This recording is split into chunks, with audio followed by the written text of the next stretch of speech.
মুক্তিটা জামাতের জন্য একলা ছিল না, এই মুক্তিটা এনসিপির জন্য একলা ছিল না, এই মুক্তিটা জাতীয় পার্টি যেটা আমাদের সাথে যুগপৎ আন্দোলন তাদের জন্য, গণ অধিকার পরিষদের জন্য না, জনসংহতির জন্য না, এটা কিন্তু সমষ্টিগতভাবে পুরো বাংলাদেশের জন্য।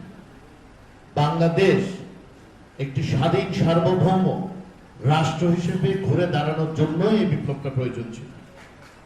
কাউকে রাষ্ট্রীয় ক্ষমতায় বসানোর জন্য নয়, কাউকে সরকারে বসানোর জন্য নয়, কাউকে এমপি নির্বাচিত করার জন্য নয়। তার প্রমাণ কি দেখেছেন?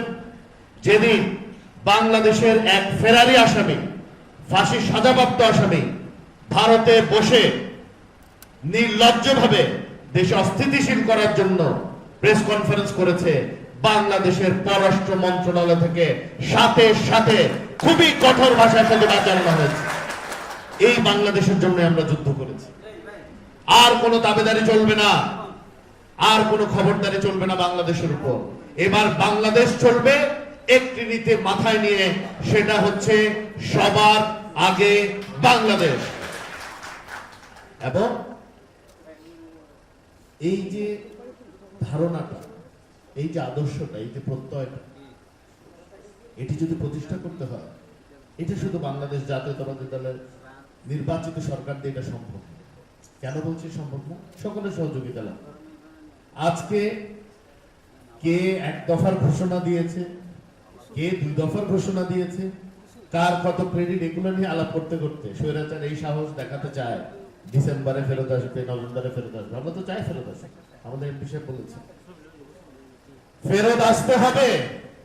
গত 17 বছরের সহ এই জুলাই আগস্টে গণঅভ্যুত্থানে যতজনকে হত্যা করেছেন তার বিচারের মুখোমুখি আপনাকে হতেই হবে বাংলাদেশে। কোনো ক্যাঙ্গারু কোর্ট করবো না, কোনো বিশেষ আদালত করবো না। বাংলাদেশের প্রচলিত আইনেই ইনশাআল্লাহ বিচার হবে, এবং যদি প্রমাণিত হয় ফাঁসির কাষ্ঠেও চড়তে হবে। এই জন্যই তার আসতে হবে। কিন্তু এটা যদি ধারণা করেন আত্মীয় স্বজন পরিবার পরিজন নিয়ে নিজের দলের নেতা কর্মীকে না বলে পালিয়ে গেছেন, এই নেতা কর্মী জনগণ তো বাদই দিলাম, এই নেতা কর্মী আবার আপনাদের ডাকে মাঠে নামবে, এটা বোকা স্বর্গরাজ্যে বাস করা ছাড়া অন্য কিছু না। আমরা যদি চিন্তা করি ওই আমলের অবৈধ স্বৈরাচার আমলের কজন পালিয়েছে, যারা ক্ষমতার উচ্ছিষ্টভোগী এবং তার পরিবারের সদস্য তারা। কিন্তু আপনি খেয়াল করে দেখবেন ওই দলেরই ম্যাক্সিমাম নেতা কর্মী, আমি সিংহভাগ 90% উপরে বলবো, তারা এখন বাংলাদেশে মানবেতর জীবনযাপন করছে। তাদের পালিয়ে যাওয়া এইসব পলাতক অপরাধীদের, সাজাপ্রাপ্ত অপরাধীদের কারণে। এই চট্টগ্রামের রাজনীতি সৌন্দর্য সৌহার্দ্য নষ্ট করেছে যে ছেলেটি, সে ওখান থেকে বসে আস্ফালন করে। আমরা 17 বছরে কেউ পালিয়ে যায়নি, এই চট্টগ্রামে দাঁড়িয়ে রাজপথে এই স্বৈরাচারের মোকাবেলা করেছে বন্ধুগণ। তাহলে উচ্চ স্বরে কথা বলাটা আমাদেরই মানায়। যারা প্রথম রাতে পালিয়ে গেছে চোরের মতো, তারা দেশে ফেরত না আসে আর এসব আস্ফালন করা উচিত কিনা, এটা আমাদের বুঝতে হবে। আমি এই জুলাই জাতীয় সনদ সংস্কার এগুলো নিয়ে অনেক কিছু বলতে পারি, কিন্তু আজকে একটা দিনের সময় আছে, এই সুযোগটা আমি কাজে লাগাতে চাই। যেহেতু এখানে যেটা আমরা এতদিন ধরে পার্লামেন্টে বলতে পারিনি, পিপুলস পার্লামেন্ট হিসেবে খ্যাত, আমার প্রিয় সংবাদ মাধ্যমের ভাই বোনেরা আছেন, সাংবাদিক কিন্তু আছেন, আপনাদের মাধ্যমে একটা আহ্বান আমি জানাতে চাই। এই জুলাই আগস্ট গণঅভ্যুত্থান আমরা সকলে একসাথে একটি স্বৈরাচারের বিরুদ্ধে লড়াই করেছি। আসুন সেই স্বৈরাচারকে আমরা আর কোনো সুযোগ করে না দিই। আসুন যেভাবে যে প্রত্যয় নিয়ে একটি নতুন বাংলাদেশের জন্য আমরা যুদ্ধ করেছি, সেই নতুন বাংলাদেশ যেন আমরা সবাই মিলে করতে পারি, আমরা একসাথে কাজ করি। না হলে বাংলাদেশের আকাশে আবারও কালো মেঘের ঘনঘটা দেখা দেবে। আমরা চাই না সেটা হোক। আমরা চাই আমাদের ভবিষ্যৎ প্রজন্মের জন্য একটি সুন্দর, সমৃদ্ধ, আত্মনির্ভরশীল, আত্মমর্যাদা সম্পন্ন এবং পৃথিবীর মানচিত্রে মাথা উঁচু করে দাঁড়ানো এক বাংলাদেশ আমরা যেন আমাদের ভবিষ্যৎ প্রজন্মের কাছে দিয়ে যেতে পারি। ইনশাআল্লাহ আমাদের মাননীয় প্রধানমন্ত্রী জনাব তারেক রহমানের নেতৃত্বে আমরা সেই যাত্রা শুরু করেছি। আপনারা দেখেছেন বিভিন্নভাবে বাংলাদেশের রাষ্ট্র ব্যবস্থায়, সরকার ব্যবস্থা আমূল পরিবর্তন এসেছে। বাংলাদেশের কোন প্রধানমন্ত্রী এত সাধারণভাবে চলাফেরা করতে বাংলাদেশের ইতিহাসে নেই। সকল জাঁকজমক বিবর্জিত অনাড়ম্বর ভাবে উনি অনুষ্ঠানে যান, উনি পার্টিসিপেট করেন। এবং আপনারা খেয়াল করে দেখবেন উনি যখন এই শিশু কিশোর সহ ছাত্রছাত্রীদের অনুষ্ঠানে যান, উনি সবচেয়ে বেশি সময় দেন। কেন জানেন? উনি বিনিয়োগ করছেন বাংলাদেশের ভবিষ্যৎ প্রজন্মের জন্য। উনি যেভাবে করে বাংলাদেশকে অবকাঠামোগত উন্নয়নের দিকে নিয়ে যেতে যাচ্ছেন, একই সাথে উনি বাংলাদেশের মানব সম্পদের উন্নয়নের জন্য উনি কাজ করে যাচ্ছেন। এটা অনেক বড় বিষয়, এটা অনেক গভীর বিষয়, এটা নিয়ে আমাদের ভাবতে হবে। এই গত 17 বছরে আমাদের দেশের কিশোর থেকে নিয়ে তরুণ সমাজ, যুব সমাজকে পুরোপুরি অন্ধকারের দিকে ঠেলে দেওয়া হয়েছিল। আমরা চাচ্ছি আস্তে আস্তে ধীরে ধীরে সেই অন্ধকার থেকে আমাদের ভবিষ্যৎ প্রজন্মকে আবার আলোর দিকে আমরা যেন নিয়ে আসতে পারি, আমরা যেন একটি সুন্দর বাংলাদেশের জন্য তাদেরকে প্রস্তুত করতে পারি, যেন তারাই ভবিষ্যৎ বাংলাদেশের একটি আত্মমর্যাদাশীল স্বনির্ভর বাংলাদেশের নেতৃত্ব যেন তারা দিতে পারে। আমরা চাই আমাদের সমাজের বিভিন্ন স্তরে যে বৈষম্য আছে সেই বৈষম্যগুলো দূর করতে। আমরা চাই একটি ইনসাফ ভিত্তিক সমাজ কায়েম করতে। আমরা চাই একটি তাবেদারবিহীন এবং লেজুর ভিত্তি ছাড়া স্বাধীন সার্বভৌম বাংলাদেশ যেন আমরা প্রতিষ্ঠা করতে পারি, যে দেশে মানুষের জীবনমান উন্নয়নের সাথে মানুষের মনস্তাত্ত্বিক উন্নয়নও যেন ঘটে, মানব সম্পদের যেন উন্নয়ন ঘটে, এবং পৃথিবীতে যেন আমরা গর্ব করে বলতে পারি আমরা বাংলাদেশী। আমি সবাইকে আহ্বান জানিয়ে আজকের মতো বিদায় নিচ্ছি। আমি আমার মতো করে ব্রিফ করে এরপরে অস্পষ্ট থাকতে।